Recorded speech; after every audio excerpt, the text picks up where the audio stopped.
So if Walt was here now, do you think that he'd be happy with the way Celebration turned out? The most exciting, the most important part of our Florida project, in fact, the heart of everything we'll be doing in Disney World will be our experimental prototype city of tomorrow.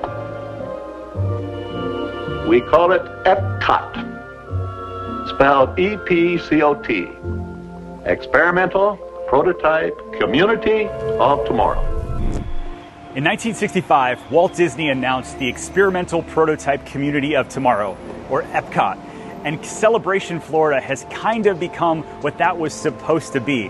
And today we're going to dive into the history and basically how this town came to be. If you're thinking about moving here, what lifestyle is like, and so much more. Stay tuned.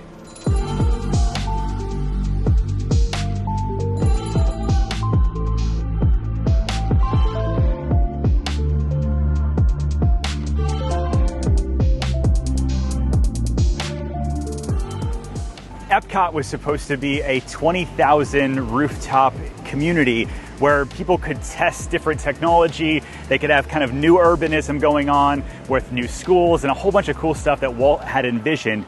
Celebration maybe hit some of that. And so let's talk about maybe how they designed it, the history of that, and get a little bit more into the details.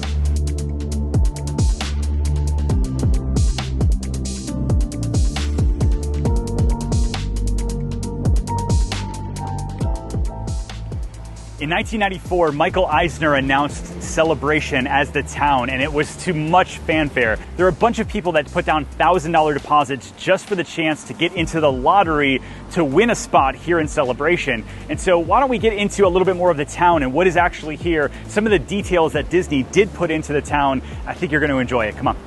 So as Disney planned out the town center here, you'll notice they actually hired architects, world-renowned architects, to come down here and create things like this bank and the post office to make it feel like 1950s America, which Walt was so enamored with. And so it definitely feels like that. The other things that you're going to notice in this downtown area is that there's no Applebee's or McDonald's or ever kind of crazy big signs in this downtown area, at least.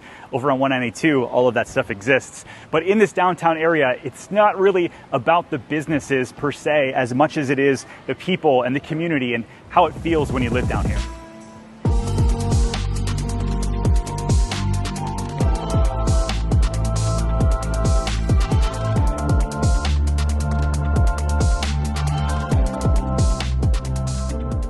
While you're not going to see a lot of marquees in the downtown area, like you've got like different bakeries and that kind of thing, little market delis, ice cream spots, there's little touches of Disney throughout down here, like this right here. You've got the Disney company etched in stone, essentially, in this guy here. And so Disney doesn't own the town anymore. It actually changed hands in early 2000s.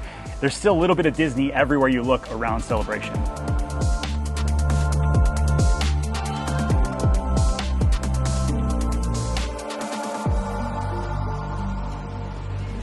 So good. So this downtown area is kind of like that quintessential American town. It was actually designed after Seaside, Florida, which is a wildly popular neighborhood about 3 hours north of us. And so you've got the deli, you've got the town tavern, a Starbucks, a Mexican restaurant, little businesses. In fact, there's over 500 businesses apparently located here in Celebration. And so if you're a small business owner, if you're thinking about getting a job locally, there's a lot of opportunity. So let's actually talk about one of the biggest employers of the area.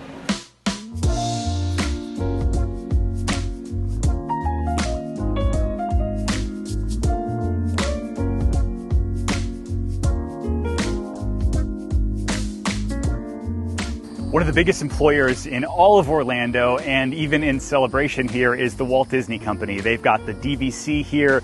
They've got Nat Geo that's looking to move to the area. And then as you may have heard, they're relocating over 2,000 jobs from California to Orlando. That won't be here. That'll actually be up to 417 over in Lake Nona. But there's a ton of jobs here locally supported by Disney and all of the companies that support Disney, the vendors and that sort of thing.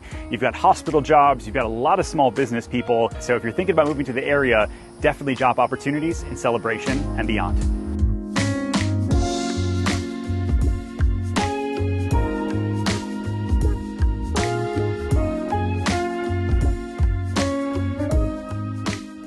as the neighborhood was built out, there's actually 9 villages sort of spread out around that downtown area. And we're in Island Village, which is the newest and last village for Celebration. There's over 1,300 rooftops here in Island Village between apartments, townhomes, and again, some of the bigger houses all the way through. You've got the new K-5 school up front, and this whole back area is being built out by Mattamy Homes.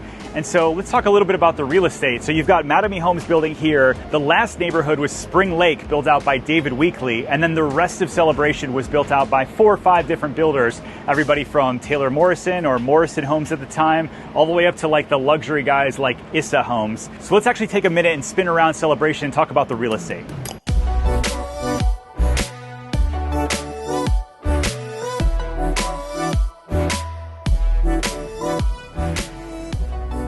Let's talk about real estate here in Celebration. You've got a really big mix in the new urbanism design that they did. You have apartment buildings that are for rent only. You have condos, you have townhomes, which all have maintenance included with them, have their own HOAs and that sort of thing. And HOAs we'll talk about in a little bit. All the way up to different style of homes to the estate houses here, all the way up into the multi-million-dollar range.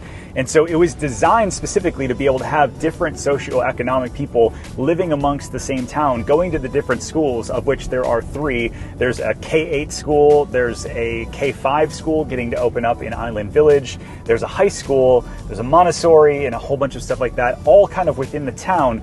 And so it was designed that way on purpose, and I think it's a very interesting thing for Central Florida and really anywhere in the country.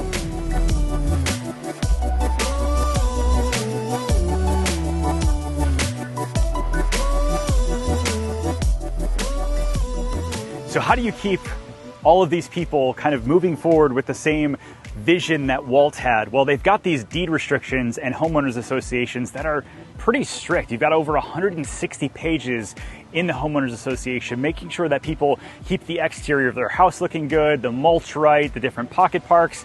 And I think that's actually a really big plus because the values here in Celebration, even in the last downturn, still stayed pretty high. And so when you drive around the area, it feels really manicured. And that's one of the reasons why people, whether you're a Disney fan or not, love living in Celebration.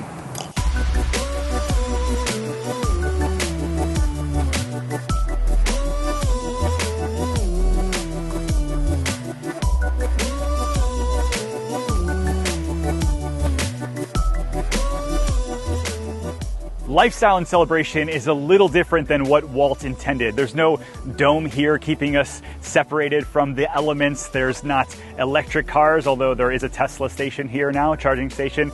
But you do have literally dozens of miles of walking trails, and you have events in the neighborhood, and it really is a good sense of community here in Celebration. You've got multiple pools and gyms and schools and just a really great lifestyle. And one of the biggest things that draw people to Celebration is there's a lot of Disney fans here, and so you're just 10 minutes from the backside of Walt Disney World. There's 2 Publix and 2 Walgreens, and Disney Springs is essentially where you go on top of just kind of like day-to-day shopping. And so it's a really cool lifestyle, unlike anywhere else in Central Florida.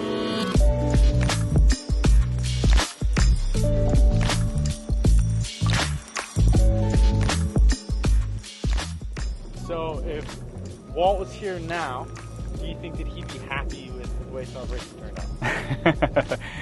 All right, so Celebration is completely different than what Epcot would have probably been in Walt's mind, right? There's no prototype or technology or crazy stuff like that going on in Celebration. What I think he would be proud of, though, is the community that was built and the place that has been built for people that believe in magic. And I think that it's a beautiful town. And if you're thinking about buying or selling a house anywhere in Celebration or in Orlando in general, my team and I, we'd love to be your real estate resource of choice. So make sure you reach out, hit the subscribe button as we're putting out multiple videos a week, and then reach out at info@pozekgroup.com. We'll get the party started. Talk to you soon.